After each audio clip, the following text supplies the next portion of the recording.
Hi friends, என் பேர் விக்ரம். நான் ஒரு டயாலிசிஸ் பேஷண்ட்.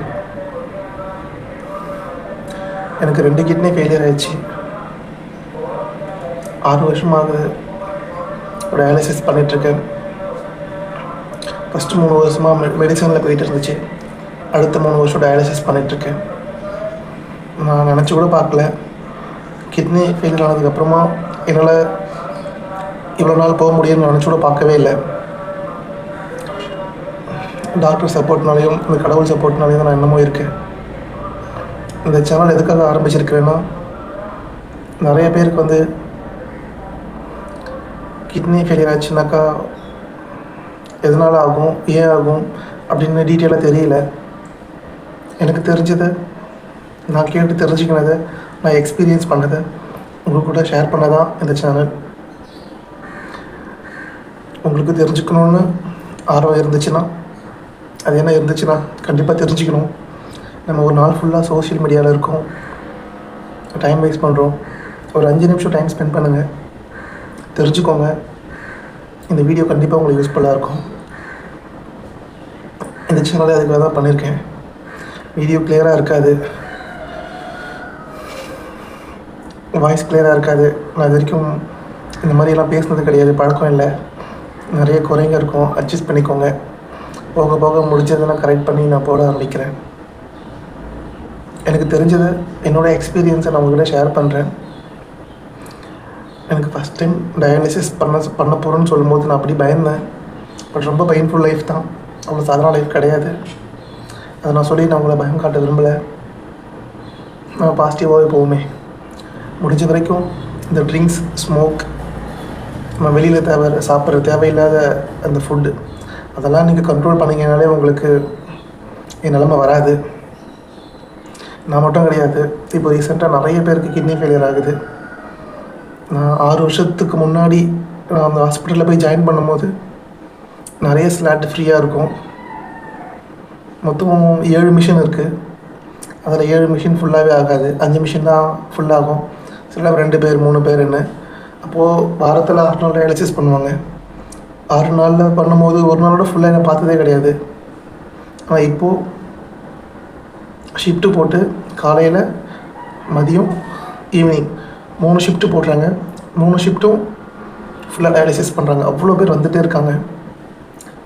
சில நிறைய பேருக்கு தப்பான ஒரு எண்ணம் இருக்கும், குடித்தா மட்டும்தான் கிட்னி ஃபெயிலியர் ஆகும், ஸ்மோக் பண்ணாலோ இல்லை போதைக்கு அடிக்ட் ஆனாலோ இந்த மாதிரி ஏதாச்சும் ஒரு ரீசனால தான் ஆகும்னு நினச்சிட்ருக்கோம். நானும் நினச்சிட்டு இருந்தேன், எனக்கும் தெரியாது.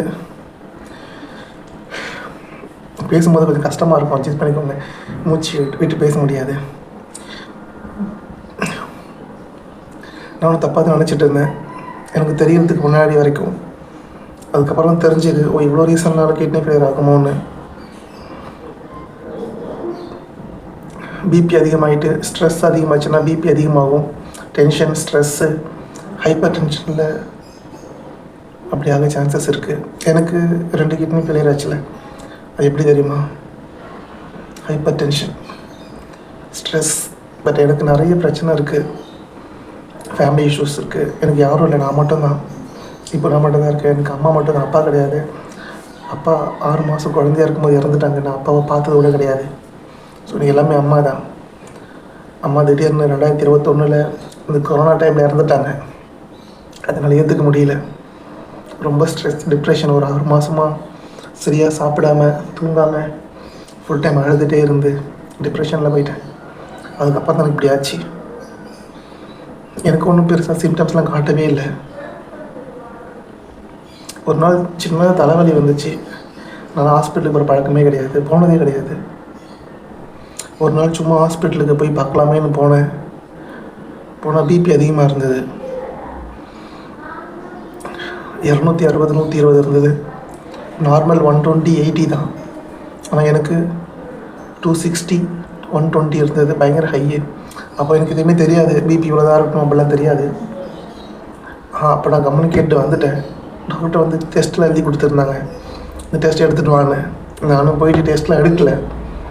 அப்போது யாருமே இல்லை, நான் மட்டும்தான். இப்போ எனக்கு டெஸ்ட் எடுக்கிறதுலாம் காசு இல்லை. டாக்டர் சொன்னாங்க சீக்கிரமாக எடுத்துகிட்டு வான்னு. நமக்கு தெரியாதுல்ல, சீரியஸ்னஸ் தெரியாது. அப்போ நான் போயிட்டு 2 நாள் ஃப்ரீயாக இருந்துட்டு எனக்கு எந்த சிம்டம்ஸும் காட்டவே இல்லை. 2-3 நாள் கழித்து தான் நான் காசு அரேஞ்ச் பண்ணிவிட்டு ஒரு 1000 ரூபா டெஸ்ட்டே எடுத்துகிட்டு போனேன். போய் பார்க்கும்போது டாக்டர் பார்த்துட்டு கிரியாட்டின் அதிகமாக இருக்குது, 4 இருக்குது அப்படின்னு சொல்லி சொன்னாங்க. நமக்கு அப்போ அப்படின்னு எனக்கு தெரியவே தெரியாது. சரின்னு சொல்லிவிட்டு கேட்டு என்ன டாக்டர் பண்ணணும்னு கேட்டாக்கா, நான் உனக்கு ஒரு ஸ்கேன் எழுதி கொடுக்குறேன், போய் ஸ்கேன் எடுத்து பார்க்கணுன்னு சொன்னார். இது என்னடா இது, நமக்கு டெஸ்ட் எடுக்கவே முடியாமல் நிலைமையில் இருக்கோம், ஸ்கேனுக்கு எவ்வளோ காசு ஆகுன்னு அதுக்கு திரும்ப ஒரு வாரம் ஆக்குனேன். அதுக்கப்புறமா காசு ஒரு 2000 ரெடி பண்ணிட்டு ஸ்கேன் எடுக்க போனேன். அல்ட்ராசவுண்ட் அப்டமன் டெஸ்ட் எடுப்பாங்க. அப்போ அது எடுத்து கொண்டு வர சொன்னாங்க. எடுத்து கொண்டு வந்து காட்டினா டாக்டர் பார்த்துட்டு ஒரு மாதிரி டல் ஆகிட்டார். அந்த டாக்டர் எனக்கு தெரியும். ஆக்சுவலாக நான் இப்போது சென்னை, என்னோட நேட்டிவ் சென்னை தான், சென்னையில் கிடையாது, செட்டில் கேரளாவில் இருக்கேன். அந்த டாக்டர் போய் நான் பார்த்துருக்கேன். அம்மா உடம்பு சரியில்லாமல் இருக்கும்போது கூட்டிகிட்டு போயிருக்கேன். அப்போது தெரியும். அவர் பார்த்துட்டு கூட யாராச்சும் வந்துருக்காங்களான்னு கேட்டார். எனக்கு இல்லை டாக்டர், யாரும் டாக்டர், நான் மட்டும் தான். அப்போ வேறு யாரும் கூட பிறந்தவங்க யாருமே இல்லையான்னு கேட்டார். இல்லைன்னு சொல்லி சொன்னேன். என்னாச்சு டாக்டர்? இல்லை ஃப்ரெண்ட்ஸ் யாராச்சும் இருக்காங்களா, கால் பண்ணி வர சொல்லுனாரு. எனக்கு அவர் சொல்கிறது ஒன்றும் புரியவே இல்லை. என்னடான்னு இருந்துச்சு. இல்லை டாக்டர் பரவாயில்ல டாக்டர், ஏதாச்சும் நான் சொல்லுங்கன்னு சொல்லி சொன்னேன். நீ ஃபீல் பண்ணாதரா, நான் சொல்கிறத கேட்டுக்கோ அப்படின்னு சொல்லிட்டு அந்த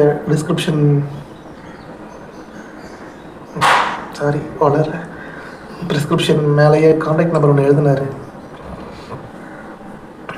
எழுதிட்டு இந்த டாக்டர் போய் பாரு அப்படின்னு சொல்லி சொன்னார். டாக்டர் சொல்லுங்கள் டாக்டர், என்ன டாக்டர் சொல்ல மாட்டேங்கன்னு கேட்டேன். இல்லைடா உனக்கு கிட்னியில் ப்ராப்ளம் இருக்குது, போய் பாருன்னு சொல்லி சொன்னார். அப்போது அவர் எழுதி கொடுத்து டாக்டர் போய் பார்க்கணுன்னு பார்த்தா அங்கே அவர் இல்லை. இப்போ நான் பார்த்து டாக்டர் ஒர்க் பண்ணுற பிளேஸ் தான் அனுப்புனார், அங்கே இல்லை. அதுக்கப்புறமா அங்கே இல்லைன்னு சொல்லிட்டு வேறு டாக்டர் போய் பார்த்தோம். அவர் பார்த்துட்டு என்கிட்ட கேட்டார், ட்ரிங்க்ஸ் பண்ணுவேன்னு தான் ஃபஸ்ட்டு கேட்டார். இல்லை டாக்டர்னு சொல்லி சொன்னேன். அப்போது தம் அடிப்பு அதிகமாக கேட்டார். இல்லை டாக்டர்னு சொல்லி சொன்னேன். வேறு ஏதாச்சும் கேட்ட பழக்கம் இருக்குமான்னு கேட்டார். இல்லை டாக்டர்னு சொல்லி சொன்னேன். இப்போ உங்கள் வீட்டில் யாருக்காச்சும் உடம்பு சரியில்லாமல் இருக்கான்னு கேட்டார். இல்லை டாக்டர், அப்பா 6 மாதம் நான் குழந்தைய இருக்கும்போது அப்பா அட்டாக்கில் இறந்துட்டார். அப்போ அம்மா இப்போ ரீசெண்டாக அம்மா இறந்துட்டாங்க. இறந்து இப்போ ஒரு 6 மாதம் ஆகுது. அம்மா சைக்காட்ரி பேஷண்ட், ஒரு 30 வருஷம் மருந்து எடுத்துகிட்டு இருந்தாங்க. அப்போ அவங்க இறந்துட்டாங்க. அவங்க இறக்கும் போது எனக்கு அவங்களுக்கு டிபின்னு தெரியாது. அப்புறம் போஸ்ட்மார்ட்டம் ரிப்போர்ட்டில் பார்க்கும்போது தான் டிபின்னு தெரியும்னு சொல்லி சொன்னேன். இப்போ உனக்கு ஏதாச்சும் ஸ்ட்ரெஸ் டென்ஷனாக இருக்கான்னு கேட்டார். ஆமாம் டாக்டர் இருக்குது, நிறைய ப்ராப்ளம் இருக்குது, நான் எல்லாமே சொன்னேன் அவர்கிட்ட.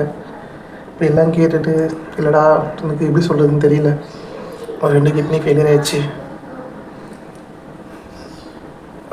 இந்த யூஎஸ்பி அல்ட்ராசவுண்டு ஸ்கேன் எடுத்தேன்னு கேட்டார். ரிப்போர்ட் கொடுத்தேன். ரிப்போர்ட் பார்த்துட்டு அவர் எதாவது சொன்னார். சரி நமக்கு இன்னும் வேணால் ஒரு டெஸ்ட் எடுத்து பார்க்கலான்னு சொல்லிட்டு அவருக்கு தெரிஞ்ச டாக்டர் ரெஃபர் பண்ணார். சேம் டெஸ்ட்டு தான். இப்போ அங்கே போய்ட்டு எடுத்துகிட்டு வா அப்படின்னு சொல்லிவிட்டு, இல்லைடா பரவாயில்ல நீ இப்போ சீக்கிரமாக பார்த்துட்டேன், என்னோட கொஞ்சம் தள்ளி போயிடுறதுனா கஷ்டம், வீட்டில் வேறு யாரும் இல்லையா? இல்லை டாக்டர் நான் மட்டும் தான், வேறு யாரும் இல்லை. அப்போ எப்படி நீங்கள் இருக்க? இந்த மாதிரி ஒரு ஃப்ரெண்டு இருக்காங்க, அவங்க தான் பார்த்துக்குறாங்க, அவங்க கூட தான் இருக்கேன்னு சொல்லி சொன்னேன். நான் வேலைக்கு போகிறதில்ல, அம்மா இறந்ததுக்கப்புறமா இதுக்கப்புறம் தான் போகணும் அப்படின்னு சொல்லி சொன்னேன். அவருக்கு ஒரு மாதிரி ஆகிடுச்சு. இப்போ என்ன வேலை செய்யணும்னு கேட்டார். இந்த மாதிரி ஒரு வேர் ஹவுஸில் வேலை செய்யணும்னு சொல்லி சொன்னேன். இல்லைடா அந்த மாதிரி வேலைலாம் செய்ய வேணாம், அதெல்லாம் வேணாம்னு சொல்லி சொன்னார். அப்போ எனக்கு எதுவுமே தெரியாது. கிட்னி ஃபெயிலியர் ஆச்சுனாக்கா என்ன பண்ணுவாங்க, என்னென்ன பண்ணணும் ஒன்றுமே தெரியாது நமக்கு. அப்போது அம்மா இறந்த கஷ்டம், ஃபுல்லாக அந்த ஸ்ட்ரெஸ்ஸில் இருந்தேன். அவெல்லாம் கேட்டுட்டு சரிடா போய்ட்டு நீ டெஸ்ட் எடுத்துகிட்டு வா, ஸ்கேன் எடுத்துகிட்டு வா பார்க்கலான்னு சொல்லிட்டு எடுத்து திரும்ப கொடுத்தேன். பார்த்துட்டு சரி ஓகேடா, 2 கிட்னி ரொம்ப சுருங்கி போயிருக்கு, உனக்கு CKD Kronig kidney disease. So இதுக்கப்புறம் நம்மகிட்ட ட்ரீட்மெண்ட் கண்டினியூ பண்ணலாம். எங்கே பண்ண போகிறீங்க, சென்னைக்கு போகிறீன்னு கேட்டார். இல்லை டாக்டர் சென்னையில் யாருமே இல்லை, இப்போ நான் இங்கே தான் இருக்க போகிறேன்னு சொல்லி சொன்னேன். சரி நம்ம ஸ்டார்ட் பண்ணிடலான்னு சொல்லிட்டு அப்போ ஸ்டார்ட் பண்ணார். ரொம்ப நல்ல டாக்டர். அவர் நம்ம சென்னை ராமச்சந்திர ஹாஸ்பிட்டலில் ஒர்க் பண்ண டாக்டர் தான். தமிழ் தெரியும் அவருக்கு. ஸோ எனக்கும் கொஞ்சம் கம்ஃபர்டபுளாக இருந்துச்சு. அவர் என்னோடய ப்ராப்ளம் எல்லாம் கேட்டார். நான் சொன்னேன், இல்லை இந்த மாதிரி அம்மா இருந்தது ரொம்ப டிப்ரெஷன் ஆகிடுச்சு, டென்ஷன் ஆகிடுச்சு, மேபி அதனால் கூட பிபி கூடிட்டு அப்படியா இருக்கலாம் சொன்னேன். இல்லை அது மட்டும் ரீசனாக இருக்காது, அதுவும் ரீசனாக இருக்கும். பட் நீ சொன்னாலும் நான் கேட்டேன், உனக்கு எல்லா ஸ்ட்ரெஸ்ஸு தான் ரீசன், ஹைப்பர் டென்ஷன், உனக்குனால இந்த வயசில் எவ்வளோ கஷ்டம்னு சொல்லிட்டு எனக்கு அட்வைஸ் பண்ணார். நம்ம என்ன பண்ணுறது, நம்ம லைஃப்பில் நம்ம வாங்கிட்டு வந்தவங்க அந்த மாதிரி எல்லாருக்குமே நல்ல லைஃப் அமைதி கிடையாதுல்ல. நான் சொன்னேன், இல்லை டாக்டர் எனக்கு சின்ன வயசுலேருந்தே அந்த அப்பா இல்லை அம்மா மட்டும் தான் ரொம்ப கஷ்டப்பட்டு வளர்த்தாங்க. அப்போ எனக்கு அம்மாவை நல்லபடியாக பார்த்துக்கணும்னு ரொம்ப ஆசை. முடியாமல் போயிடுச்சு, எந்த ஒரு ஸ்ட்ரெஸ் தான், கஷ்டம் தான். அந்த அம்மா ஹாஸ்பிட்டலுக்கு கூட கூட்டிகிட்டு போக முடியாத அளவுக்கு கஷ்டமாயிருச்சு டாக்டர் அப்படின்னு சொல்லி சொன்னேன். புரிஞ்சிக்கினாரு. அவர் புரிஞ்சுட்டு பிரச்சனை இல்லை, சரி பார்த்துக்கலாம் போட்டான்னு சொல்லிட்டு ஸ்டார்ட் பண்ணார். அப்போ ஸ்டார்ட் பண்ணது ஆயிடுச்சு 6 வருஷம் ஆச்சு. ட்ரீட்மெண்ட் போயிட்டு தான் இருக்குது. ஸோ எனக்கு யாருமே இல்லை, அதனால் பிரச்சனை இல்லை. பட் உங்களுக்குன்னு வந்து ஒரு ஃபேமிலி இருக்கும், அப்பா அம்மா குழந்தைங்க எல்லாமே இருப்பாங்க. அவங்க மனசில் வச்சுக்கோங்க. லைஃப்பில் வந்து எவ்வளோ கஷ்டம் வந்தாலும் ஃபேஸ் பண்ணிக்கலாம், ஃபீல் பண்ணாதீங்க. என்ன பிரச்சனை வந்தாக்கா ஒன்று அதை ஃபேஸ் பண்ண முடியாத பிரச்சனையாக இருக்கும், இல்லை கொஞ்சம் டைம் எடுத்து முடிக்கிற மாதிரி இருக்கும், அவ்வளோதானே. ஸோ அதுக்காக வேண்டி உட்காந்து சரி பிரச்சனை இருக்குது, டென்ஷன் ஸ்ட்ரெஸ்ஸுன்னு சொல்லிட்டு போயிட்டு தேவையில்லாமல் குடித்து அந்த டென்ஷனை தம் அடித்து இல்லை தேவையில்லாத கெட்ட பழக்கங்கள் அடிக்ட் ஆகிட்டு நம்ம லைஃப்பை தொலைச்சிக்காதீங்க. லைஃப்லாம் போனால் வராது. நீங்கள் யாரும் கஷ்டப்படக்கூடாதுன்னு தான் நான் பாசிட்டிவாக சொல்லிகிட்ருக்கேன். டயாலிசிஸ் லைஃப் ரொம்ப ரொம்ப கஷ்டம், பயமாக இருக்கும். நம்ம லைஃப் நம்ம கையில் இல்லை. இன்றைக்கி நல்லா இருப்போம், நாளைக்கு இருப்போமான்னு தெரியாது. அதெல்லாம் பார்க்கும்போது ரொம்ப கஷ்டமாக இருக்கும். ஏன்னா நேற்று நானும் அவங்க கூட டயாலிசிஸ் பண்ணிட்டு வந்திருப்பேன், நல்லா சிரித்து பேசிகிட்டு இருந்திருப்பாங்க. மறுநாள் காலையிலையோ இல்லை நைட்டோ மெசேஜ் வரும் வாட்ஸ்அப்பில் இறந்துட்டாங்கன்னு. அதெல்லாம் பார்க்கும்போது நமக்கு எவ்வளோ கஷ்டமாக இருக்கும். என் கூட டயாலிசிஸ் பண்ண ஒருத்தர் 37 வயசுன்னு நினைக்கிறேன். அவருக்கு இப்போ 2 வருஷத்துக்கு முன்னாடி 37 வயசு நினைக்கிறேன். நல்லா இருந்தார், என்னை விட ரொம்ப ஸ்ட்ராங்காக இருந்தார், ரொம்ப ஜாலியாக இருப்பார். அவர் தமிழ் பாட்டு ரொம்ப பிடிக்கும், மலையாளி தான். ஜாலியாக அங்கேருந்து பாட்டு பாடிட்டு எல்லாரையும் சந்தோஷமாக வச்சுட்ருப்பார். நல்லா இருந்தார். திடீர்னு குரூப்பில் போடுறாங்க இறந்துட்டாருன்னு சொல்லிட்டு நம்பவே முடியல. ஸோ நிரந்தரம் இல்லாத லைஃப். அதனால் கரெக்டாக இருங்க, அதிகமாக ஸ்ட்ரெஸ் எடுத்துக்காதீங்க, டென்ஷன் ஆகாதீங்க. ஃபுட்டு வீட்டில் ஃபுட்டு உண்டாக்கி சாப்பிடுங்க, ஹோட்டல் ஃபுட்டை அவாய்ட் பண்ணுங்கள். எனக்காச்சும் ஆசைக்கு சாப்பிடுங்க, தப்பு கிடையாது. அதையே ஃபுல் டைம் வச்சு சாப்பிடாதீங்க. கண்டதெல்லாம் சாப்பிட்டு உடம்புக்கு எடுத்துக்காதீங்க, போனால் வராது. இங்கே பாருங்கள், ஃபிஸ்டுலா இங்கே தான் சர்ஜரி பண்ணியிருப்பாங்க. ஃபிஸ்டுலா ஏதோ நான் முன்னாடியே தெரிஞ்சதுனால தப்பிச்சேன். சப்போஸ் அப்படி இல்லாமல் வந்துச்சுன்னா, ஒரு எமர்ஜென்சி டயாலிசிஸ் பண்ணுற பலம் வந்துச்சுன்னா கழுத்தில் பண்ணியிருப்பாங்க. அது ரொம்ப கஷ்டம்.